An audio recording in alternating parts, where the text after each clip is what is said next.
Eu quero, então, compartilhar a palavra do nosso Deus, desse momento de edificação pela palavra, e depois efetivaremos, assim, a cerimônia de posse. Eu quero que os irmãos abram comigo em Atos, capítulo 12. Atos, capítulo 12.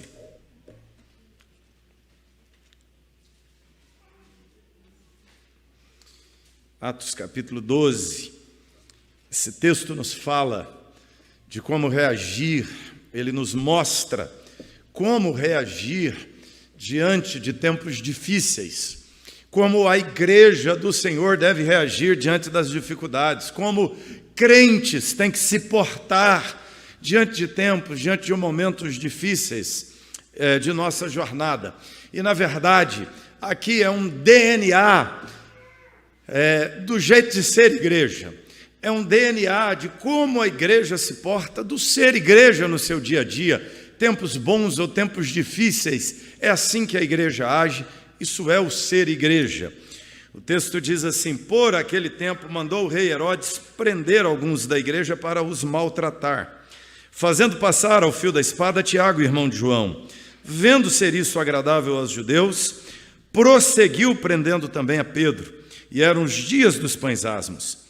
Tendo feito prender, lançou no cárcere, entregando-o a 4 escoltas de 4 soldados cada uma, para o guardarem, tencionando apresentá-lo ao povo depois da Páscoa. Pedro, pois, estava guardado no cárcere. Mas qual é o contraste aí? Pedro, pois, estava guardado no cárcere, mas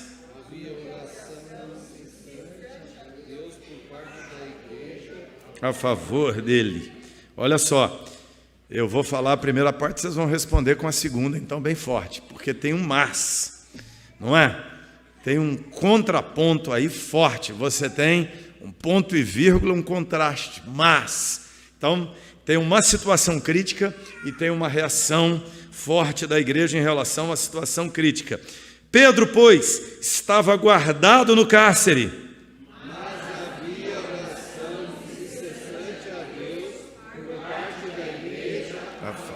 dele. Quando Herodes estava para apresentá-lo, naquela mesma noite, Pedro dormia entre 2 soldados, acorrentado com 2 cadeias, e sentinelas à porta guardavam o cárcere. Eis, porém, que sobreveio um anjo do Senhor, e uma luz iluminou a prisão. Tocando o lado de Pedro, despertou, dizendo: levanta-te depressa. Então as cadeias caíram-lhe das mãos, e disse-lhe o anjo: cinge-te e calça as sandálias. E ele assim o fez. Disse-lhe mais: põe a capa e segue-me. Então, saindo, seguia, não sabendo que era real o que se fazia por meio do anjo. Parecia-lhe antes uma visão. Depois de terem passado a primeira e a segunda sentinela, chegaram ao portão de ferro que dava para a cidade, o qual se lhe abriu automaticamente. Saindo, enveredaram por uma rua, e logo adiante o anjo se apartou dele. Então Pedro, caindo em si, disse: agora sei verdadeiramente que o Senhor enviou o seu anjo e me livrou da mão de Herodes e de toda a expectativa do povo judaico. Considerando ele a sua situação, resolveu ir à casa de Maria, mãe de João, cognominado Marcos, onde muitas pessoas estavam congregadas. Faziam o quê? Quando ele bateu ao postigo do portão, veio uma criada chamada Rode ver quem era. Reconhecendo a voz de Pedro, tão alegre ficou que nem o fez entrar, mas voltou correndo a anunciar que Pedro estava junto ao portão. Eles lhe disseram: estás louca? Ela, porém, persistia em afirmar que assim era. Então disseram: é o seu anjo. Entretanto, Pedro continuava batendo. Então eles abriram, viram-no e ficaram atônitos.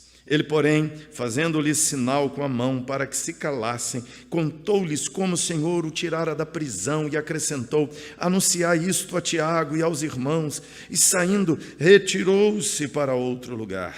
Sendo já dia, houve não pouco alvoroço entre os soldados sobre o que teria acontecido a Pedro. Herodes, tendo-o procurado e não o achando, submeteu as sentinelas a inquérito, ordenou que fossem justiçadas. E descendo da Judéia para Cesareia, Herodes passou ali algum tempo. Ora, havia séria divergência entre Herodes e os habitantes de Tiro e Sidom, porém estes, de comum acordo, se apresentaram a ele depois de alcançar o favor de Blasto, camarista do rei, pediram reconciliação, porque a sua terra se abastecia do país do rei. Em dia designado, Herodes, vestido de trajo real, assentado no trono, dirigiu-lhes a palavra, e o povo clamava: é voz de um Deus e não de um homem. No mesmo instante, um anjo do Senhor o feriu, por ele não haver dado glória a Deus, e comido de vermes, expirou. Entretanto, leia comigo o 24. Entretanto, a palavra do Senhor crescia e se multiplicava. Barnabé e Saulo, cumprida a missão, voltaram de Jerusalém, levando também consigo João, apelidado Marcos, aquele cuja mãe abrigou a reunião de oração. Irmãos, quando se fala de tempos difíceis, a ligação com esse texto é que no versículo 1 ele já começa dizendo: por aquele tempo. Que tempo é esse? Que conjuntura é esta que a igreja vive? Que momento é esse em que a igreja de Jerusalém está? Se você voltar um pouquinho no capítulo 11, versículo 27, diz: naqueles dias desceram alguns dos profetas de Jerusalém para Antioquia, e apresentando-se um deles, que era Ágabo, dava a entender pelo Espírito, estava para vir grande fome por todo mundo, o qual sobreveio nos dias de Cláudio. Ou seja, você já está aqui na imediação dos dias de Cláudio, ou seja, é um tempo de grande fome, é um tempo de carestia, é um tempo de inflação, é um tempo de escassez de alimento, é um tempo de carestia, de problemas na economia global, é um tempo de problema para a economia do Império Romano e, consequentemente, uma crise global está se vivendo naquele momento. Além das guerras que Roma vivia fora, toda hora tendo seus territórios invadidos ou avançando para invadir algum território inimigo, você percebe que é uma conjuntura complicada. E se há uma complicação aqui em termos de política, de geopolítica, de uma política global, se há uma questão de inflação, de fome, de escassez, é um momento também de uma crise política na região. Esse Herodes que governava aqui era um tetrarca, e ele não estava ainda consolidado como rei, porque o Império Romano colocava os reis de cada uma de suas regiões. O império, dividido em reinos, tinha seus reis. Esse Herodes aqui seria o Herodes I. A Bíblia fala de Herodes o Grande. A Bíblia fala de Herodes o Grande, é aquele que mandou matar as crianças nos dias de Jesus. Foi um dos mais famosos, poderosos, e foi um dos últimos Herodes que se estabelece de fato como rei. Os seguintes são fracos. O Herodes Arquelau, que era maluco, louco, fez tanta besteira no seu governo e acabou sendo exilado pelo imperador, deposto do cargo e exilado pelo imperador. Depois, na sequência bíblica, você tem o Herodes Filipe. O Herodes Filipe é aquele marido de Herodias, aquele que é, na verdade, traído por Herodias, que é o Herodes Filipe, é filho do Herodes o Grande, e ele é traído por Herodes Antipas, que é o outro que se apodera, que tem um caso com Herodias, e é o que manda cortar a cabeça de João Batista. Agora aqui você tem o Herodes I e depois o Herodes II. O segundo é aquele que fala com Paulo: por pouco me persuades a me fazer um cristão. Esse Herodes aqui, ele está instável no trono. Ele é um neto do Herodes o Grande, e ele está instável, e ele quer se firmar. E a Palestina, aquela região, é complicada, porque toda hora tem insurreição, toda hora tem protesto, toda hora tem insubordinação, toda hora tem um atentado contra os soldados romanos, eles prendem alguém, matam alguém. E se eles já tinham problemas com os judeus, agora está crescendo um grupo de cristãos também, pregando no templo, pregando o evangelho, fazendo milagres, e pessoas aderindo ao movimento. O Herodes, então, manda prender Pedro e Tiago, que são dois grandes líderes da igreja. São dois apóstolos da igreja. Você tem que lembrar que tinham tinham os três mais chegados a Jesus, que era Tiago, Pedro e João. E dos três, dentre os 12 que eram os mais líderes, ele mata um, que é o Tiago. Ele já mata o Tiago, ele já o faz passar ao fio da espada, ele o coloca diante da multidão e o executa. E quando ele faz isso, ele percebe que há muitos likes, que a popularidade dele cresce, que o povo aplaude, que o povo acha legal, e ele melhora a imagem dele. Tudo que ele precisa é popularidade, para que, acalmando a região com a sua popularidade, o César o efetive no cargo de rei e estenda, quem sabe, as outras tetrarquias para debaixo de seu domínio. Então essa é a expectativa. Já que é uma boa ideia matar o Tiago, o povo gostou, o que ele faz? Vou matar o Pedro também. Ele pensa, se eu matar o Pedro, aí eu estou eleito. Aí a campanha deu certo. Então, ele quer matar o Pedro, mas é véspera de Páscoa. Se ele mata o Pedro, ele ofende os judeus. Então, o que ele faz? Ele guarda o Pedro no cárcere para que, assim que passasse a Páscoa, assim que tivesse aquela virada de Páscoa, amanhecesse o domingo, no domingo pela manhã, ele executaria Pedro, e agora ele pensa, eu vou subir a minha popularidade, vou cair na graça dos judeus. E se é uma situação política crítica, é uma situação religiosa crítica. A igreja, por aquele tempo, diz o texto, mandou prender alguns da igreja, mandou maltratar pessoas da igreja. Ou seja, há um tempo de perseguição, de hostilidade, de rejeição da igreja. A igreja está crescendo, mas Herodes se levanta e se opõe ao crescimento da igreja, mata o Tiago, prende o Pedro e vários outros irmãos da igreja, e os açoita e os maltrata. E a igreja está num momento difícil: fome, carestia, instabilidade política, perseguição religiosa. É um momento difícil, é um momento complicado.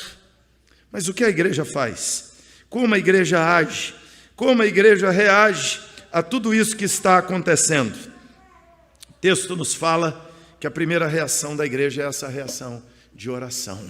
Pedro estava preso, guardado no cárcere, mas havia oração incessante a favor dele. Quando solto, ele vai para uma casa, a casa de Maria, e lá na casa da Maria tem um grupo, tem um grande grupo, muitos irmãos estão ali reunidos, orando ao Senhor a favor de Pedro, orando ao Senhor em relação àquela conjuntura, aquele momento difícil que a igreja está vivendo. E essa é a reação madura, essa é a reação saudável, esta é a reação de fé que de fato a igreja tem. A igreja precisa reagir com oração incessante. A igreja precisa reagir com oração fervorosa. A igreja tem que não agir ou reagir com murmuração, com reclamação, com lamentos e outras coisas assim, como nós temos visto muitos crentes fazer. Se o momento que vivemos é um momento complicado, e você acha que não é? É um momento difícil para a nossa nação.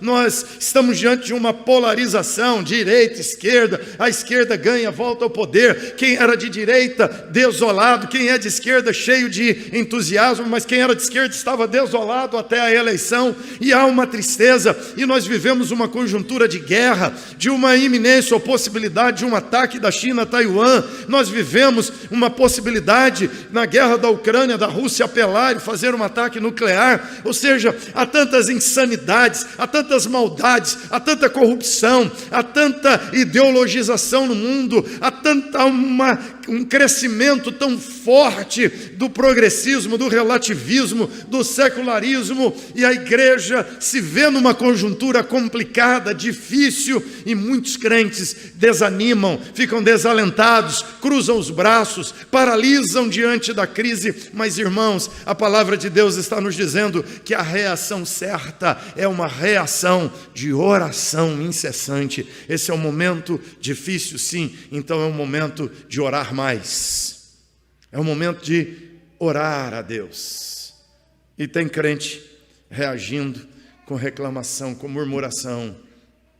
Um pastor aqui no interior de São Paulo, de uma igreja pentecostal. Igreja pentecostal tem aquelas manias de fazer campanha. Ele começou uma campanha na igreja. 21 dias sem reclamar. Um pastor amigo meu foi pregar lá. Aí chegou lá e perguntou assim: aí pastor, como vai a campanha? Ele falou: um fracasso, 3 dias. Eu já reclamei, todo mundo já reclamou, acabou a campanha. Não deu certo. Mas é com oração que nós reagimos, irmãos.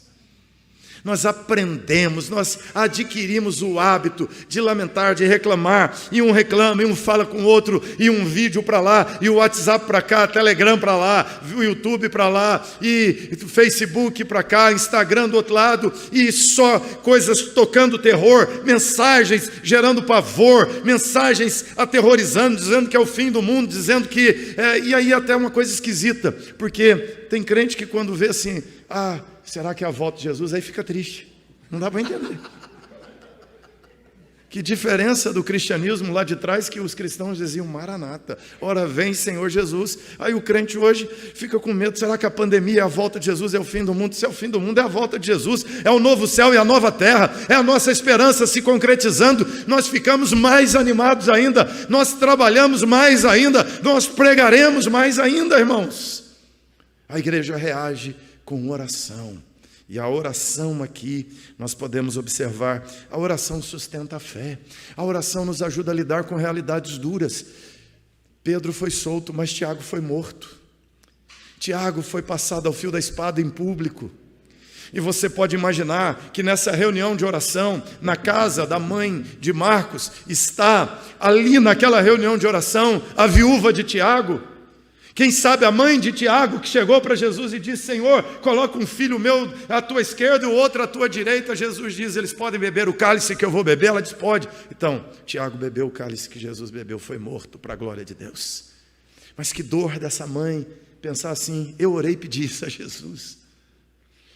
Quem sabe os filhos de Tiago estão ali naquela reunião de oração, em lágrimas. O João, o irmão do Tiago, quem sabe está ali na reunião de oração, e o irmão preso, e Pedro preso, a esposa de Pedro está ali, a sogra de Pedro, quem sabe está ali, os filhos de Pedro, quem sabe estão ali.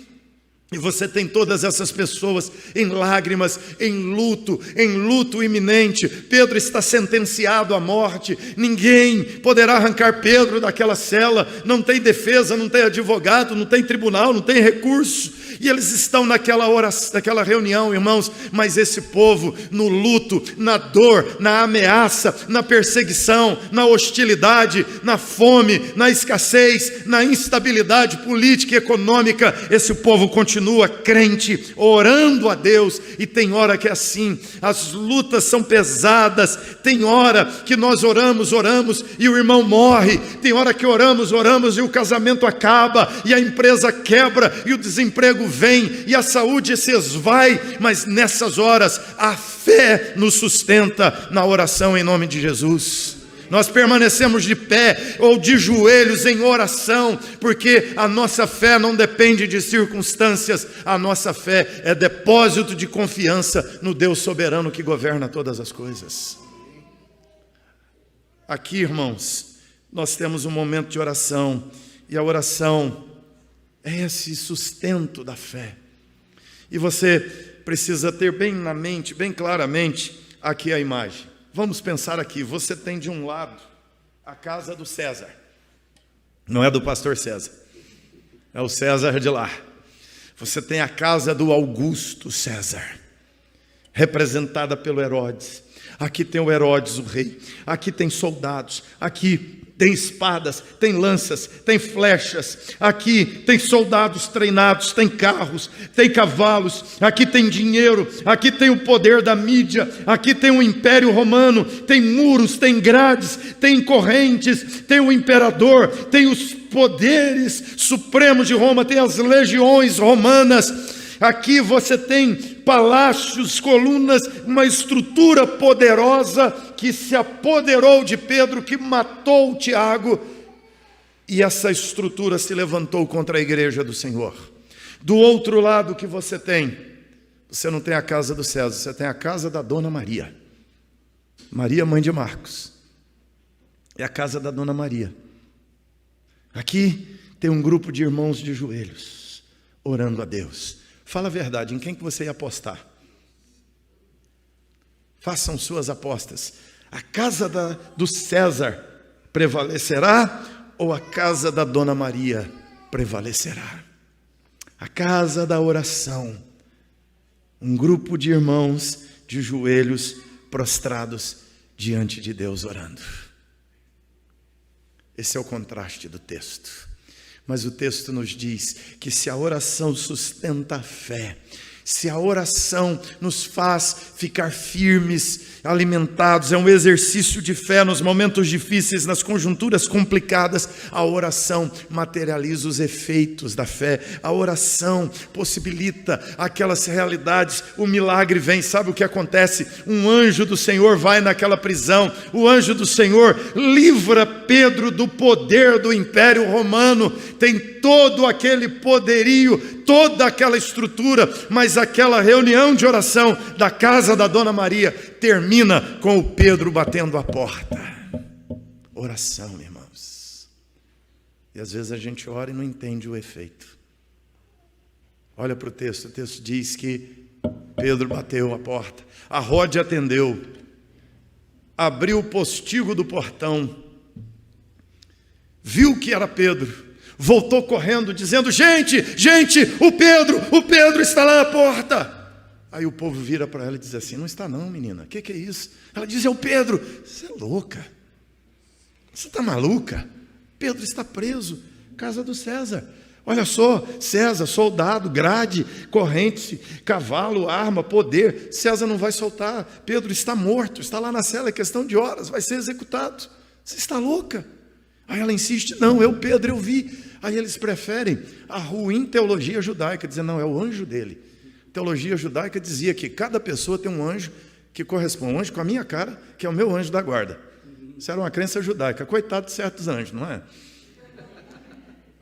Eles acreditavam nisso. Cada pessoa tinha um anjo que era a sua cara. Eles preferiram acreditar nisso. É o anjo dele, não é ele.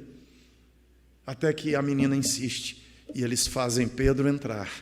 E Pedro chega no final daquela reunião de oração, no meio dos irmãos. Às vezes é assim, nós oramos não entendendo que Deus dos céus, que o Senhor do alto e sublime trono que governa a história é quem ouve nossas orações. Um dia no culto nosso da tarde de quarta-feira, uma irmã pediu oração pela família dela, uma situação difícil que estava vivendo com um neto, e pediu lá oração, quarta-feira à tarde. Quarta seguinte, outra oportunidade de pedidos de oração, ela levantou e disse: pastor, eu quero agradecer, porque nós oramos semana passada, eu pedi aqui oração pelo meu neto, e ela virou e falou assim: e não é que Deus ouviu? Como assim, não é que Deus ouviu? A oração materializa os efeitos da fé. Quando nós cremos, pela oração, nós enfrentamos as conjunturas difíceis. E na oração, Deus intervém de forma milagrosa, soberana, sobrenatural nas conjunturas da nossa vida, irmãos. Além de oração incessante, esse texto nos fala que eles reagem, esse texto nos mostra Pedro reagindo com uma paz inexplicável. O texto diz que Pedro estava na prisão, guardado no cárcere, para ser apresentado no dia seguinte. E o texto vai falar, versículo 6, quando Herodes estava para apresentá-lo naquela mesma noite, o que Pedro fazia? Saía dormir? Se você soubesse que você vai morrer amanhã, você vai suar a noite inteira, confessar todos os pecados, passava a noite de joelhos orando, ia ficar mais crente do que nunca, não é? Pedro sabe que vai morrer no dia seguinte, ele não sabe como. O soldado romano matava às vezes cortando na altura da cintura pelo meio, ou cortando a cabeça, colocando deitado, cortava a cabeça, ou amarrava num poste, passava óleo, colocava madeira, lenha embaixo, ateava fogo e queimava diante da multidão, ou colocava num tonel de óleo fervendo, mergulhava e tirava a pessoa totalmente derretida, destruída, e a multidão aplaudia, ou enfiava numa dama de ferro um caixão cheio de pontas, fechava e abria, e a pessoa jorrava sangue, e a multidão romana sanguinária aplaudia, se deleitava. Pedro sabia que uma dessas coisas o aguardava naquele domingo pela manhã, mas naquela noite, sábado para domingo, Pedro dormia, porque Pedro confiava no governo soberano de Deus. Você não perdeu o sono não, né? Por causa da política, por causa da guerra, por causa do Covid, por causa da inflação, por causa das crises ao redor. Você não perdeu o sono não, né? A paz, uma paz que não cessa, eles reagem com paz. A igreja está em oração, lá na casa da Dona Maria, buscando a presença do Senhor. Pedro está guardado no cárcere, e o desafio aqui, irmãos, é ter paz no meio da crise, porque a crise revela os verdadeiros crentes. O justo, diz a palavra, viverá pela fé, e pela fé você tem paz no meio das conjunturas difíceis. Pela fé, você tem paz nas circunstâncias desfavoráveis. Não é isso que cantamos? Essa paz que eu sinto em minha alma, não é porque tudo me vai bem.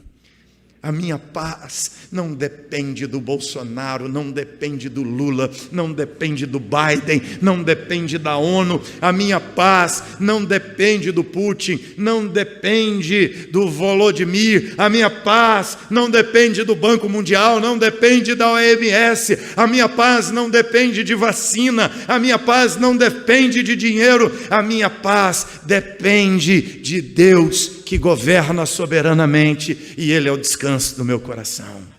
Essa é a paz.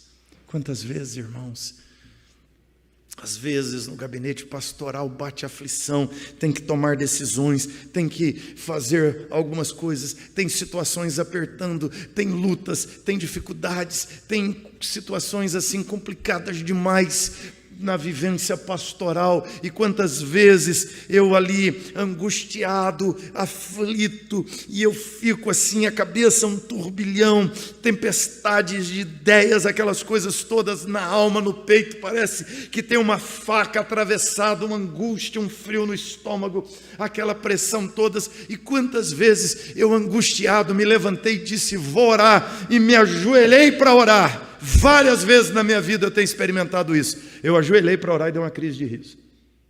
Eu nem orei. Quando eu ajoelhei, eu pensei assim: o que eu estou fazendo? Que bobagem é essa?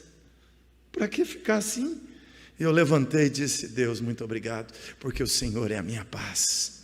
Quantas vezes, só de ajoelhar, caiu tudo. Limpou. Eu me lembrei de quem assenta no trono do universo. E o importante para nós não é quem está em Brasília, é quem está no trono do universo. Eu vi o Senhor assentado no alto e sublime trono. O rei morreu, mas Deus não morreu, segue assentado no trono. É isso que dá descanso à alma de Isaías, e é isso que dá descanso à nossa alma. Pedro, irmãos, está sentado porque ele sabe que ele não está na mão do César, na mão do Herodes. Ele sabe que ele não está nas cadeias, que ele não está na mão dos soldados romanos, que ele não está debaixo do poder dos judeus. Pedro sabe que ele está guardado pela mão de Deus. Ele diz isso. Versículo de número 11, ele diz: agora sei verdadeiramente que o Senhor enviou seu anjo, me livrou da mão de Herodes e de toda a expectativa. Já tinha festa marcada para a execução dele, mas Deus o livrou de toda a expectativa do povo judeu e da mão de Herodes. Porque Pedro entendeu: eu não estou na mão do Herodes, eu estou na mão de Deus. Você não está na mão dos homens. Então tenha paz em nome de Jesus. Descansa teu coração. sossega a tua alma, confia, como cantamos aqui há pouco, não é? É uma tranquilidade, uma consciência limpa, já fomos salvos, já fomos perdoados, já fomos justificados.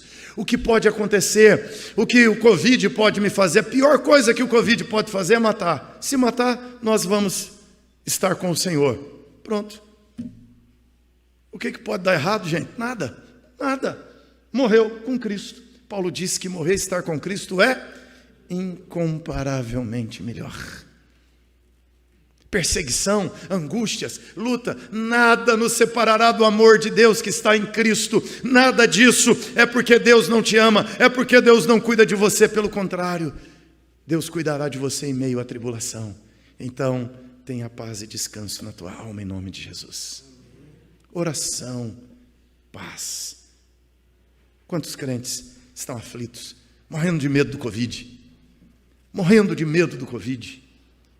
Eu tenho um cidadão muito amigo meu, ele até está lá em casa, veio para o casamento da minha filha ontem, mas ele é um sujeito assim, um poder aquisitivo muito grande. O sujeito tem vários imóveis, trabalha lá no agronegócio, mas ele tinha um problema, tinha medo de voar de avião.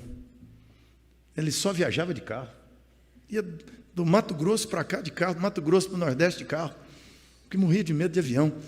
E nós fizemos uma viagem para Israel, ele ia com a gente, e para aquela viagem, uma semana antes ele disse que não ia, falou, passa a passagem para outro, porque eu não vou, não dá, não tem jeito de passar a passagem para outro, ia perder.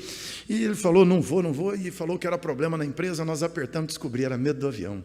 Eu disse para ele uma coisa, eu falei, olha, é melhor morrer vivendo do que viver morto de medo de morrer. E tem gente que é assim, vive morto.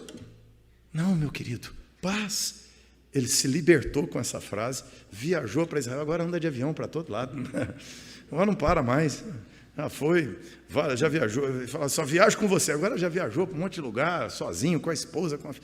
Mas essa é a compreensão, irmãos, que nos dá paz.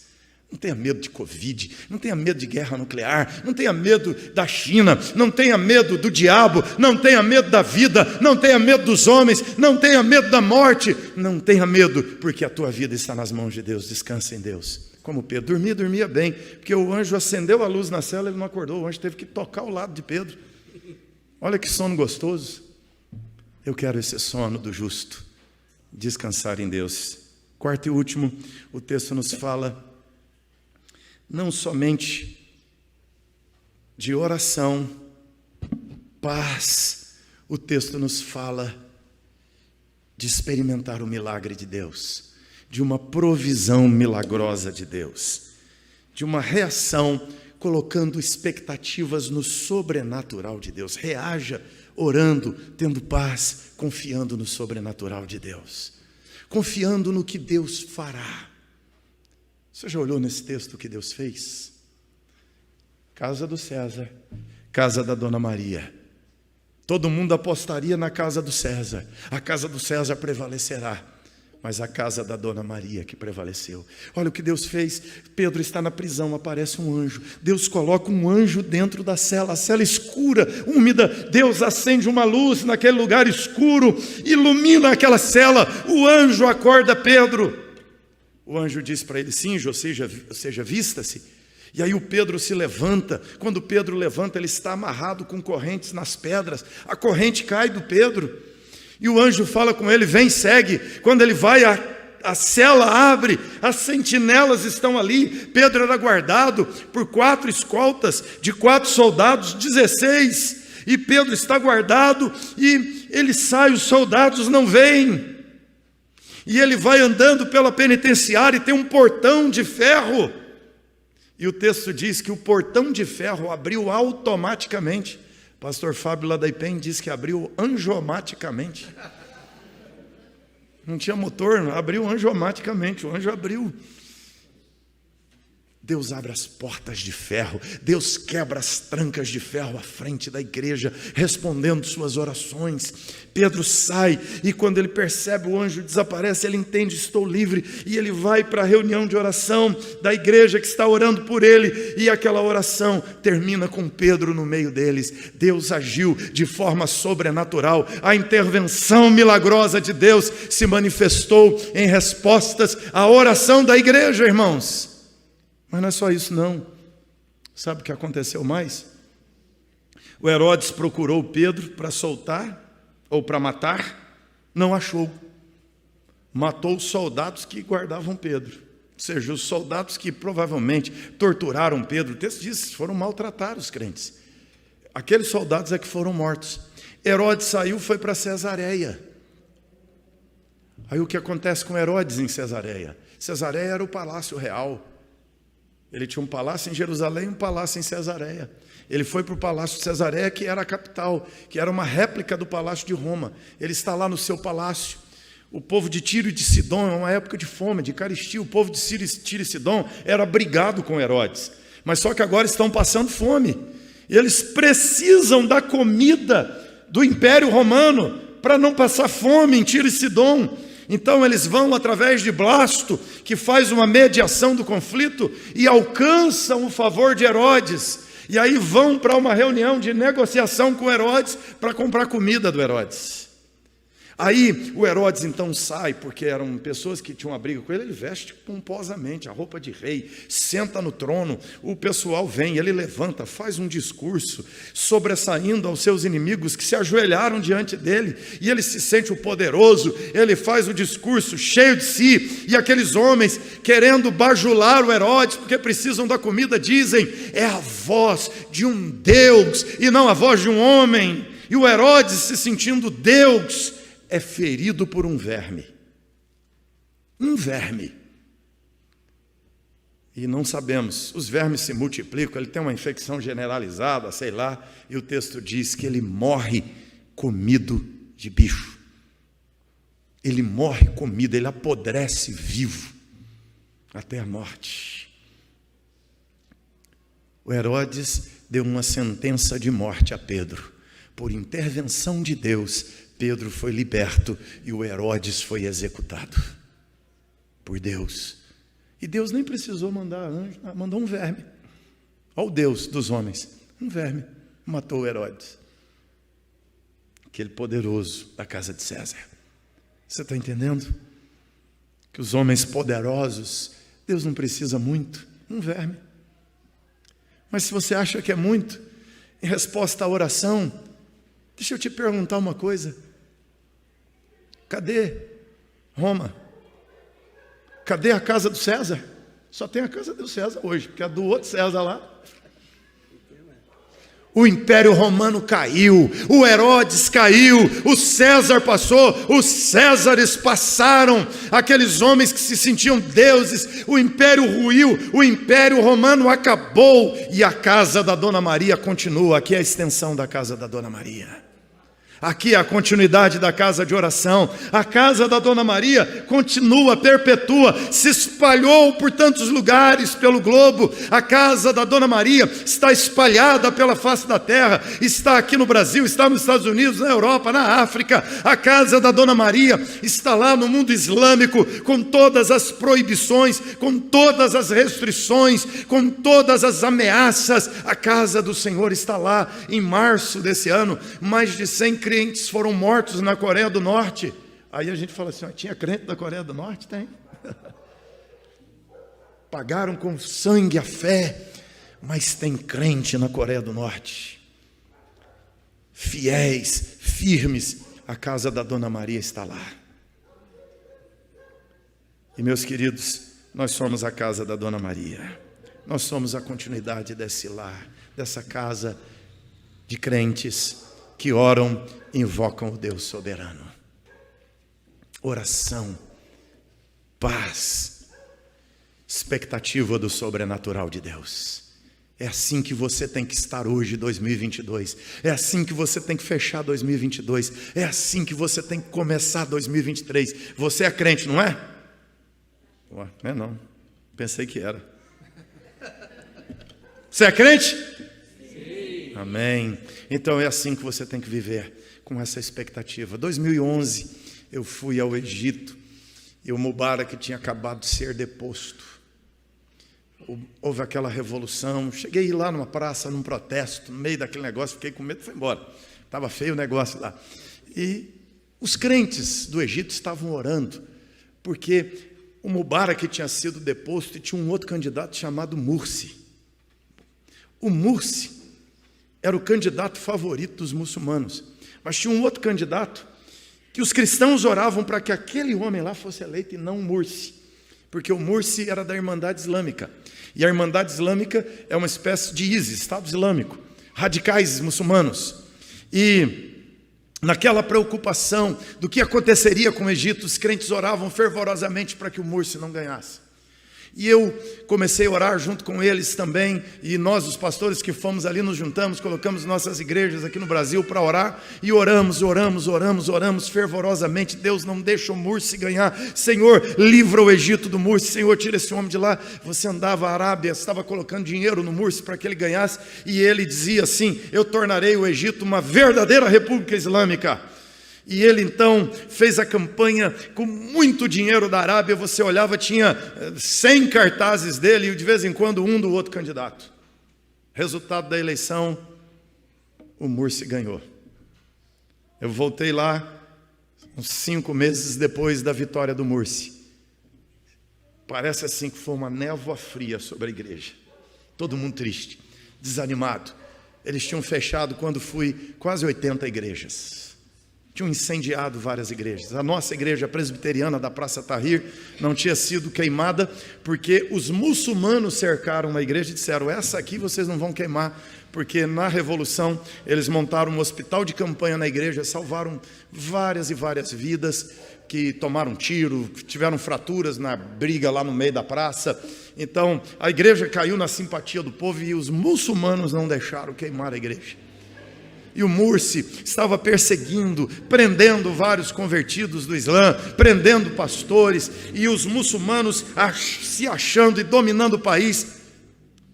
E o Mursi tocou o terror no país. 11 meses depois, se você acompanhar, olhar as notícias do passado, o Mursi foi deposto, foi preso e foi condenado à morte. Eu voltei no Egito, logo depois o Sisi, era o general, havia tomado o poder do país. E os crentes estavam assim meio chateados com o Sisi, porque eles disseram assim: nunca teve um evangelista tão bom aqui no Egito como o Mursi. 5 milhões de pessoas abandonaram o Islã desde que o Mursi assumiu o poder no Egito. Porque ele disse assim: eu vou implantar o verdadeiro Islã. Então ele começou a aplicar as regras do verdadeiro Islã. Aí o muçulmano olhava e dizia: isso aí é que é o Islã? Então eu não quero, eu vou virar cristão. Aí sabe o que aconteceu? As igrejas começaram a encher, começou a chegar crente, gente convertida já na igreja, dizendo: eu quero aprender o cristianismo, eu não quero ser muçulmano mais. E eles diziam: me batiza em nome do Pai, do Filho e do Espírito Santo. E começou uma onda de conversões fantástica na igreja a partir do Mursi. Você entende? Nós oramos errado. Nós oramos por Mursi não ganhar. Depois nós estávamos dizendo: Deus, louvado seja o teu nome pelo Mursi, porque o Mursi foi uma bênção. A igreja cresceu como nunca antes, porque ele estava ali. E nós ficamos chateados com Deus, porque não fez o que nós queríamos, mas Deus fez o que ele queria, e o que Deus quer é o melhor. E nós confiamos no mover sobrenatural de Deus. Aconteça o que acontecer, Deus governará, Deus fará convergir para a glória dele, seja o que for. Aí o Sisi já não é tão hostil agora com a igreja, e a igreja segue crescendo de uma forma extraordinária num país tão fechado para o evangelho. É isso, irmãos, é assim que a igreja age, é assim que a igreja reage. Quero lançar para essa igreja um desafio: orem como vocês não oraram até aqui, trabalhem como vocês não trabalharam até aqui. Eu quero fechar com esse versículo de número 24 do texto. Olha o que o versículo diz: Herodes morreu por não ter dado glória a Deus. Mas o texto encerra assim: entretanto, a palavra do Senhor a palavra crescia e se multiplicava. Minha oração pela igreja presbiteriana na Vila Buenos Aires, que a palavra do Senhor cresça e se multiplique a partir dessa igreja. Que o número de discípulos se multiplique. Que pessoas convertam. Que pessoas que já são crentes sejam mais crentes ainda. Que os crentes orem mais, se santifiquem mais, trabalhem mais, sirvam com mais ardor. Os tempos são difíceis. Pastor, tem dificuldades. Ore ao Senhor, descanse do Senhor, tenha paz em Deus e espere o sobrenatural de Deus. O sobrenatural de Deus virá. O que o pastor César não consegue fazer, o que os presbíteros não conseguem fazer, o que a igreja não consegue fazer, Deus fará, e Deus fará a palavra dele crescer e se multiplicar. É Deus que faz, não foi a igreja, foi Deus. O Herodes passou e a palavra continuou. O Herodes se levantou para barrar, para frear a palavra. Eu não sei como, mas eu sei que venha o que vier pela frente, a palavra do Senhor se multiplicará através de nós. Eu vou trabalhar, eu vou orar, eu farei mais força ainda se ficar mais difícil, porque eu sei que Deus fará a sua palavra crescer e se multiplicar, e será através de vocês. Amém. Estão dispostos? Sim. Então termina 22 animado e entra em 23 mais animado do que 22, em nome de Jesus. Amém?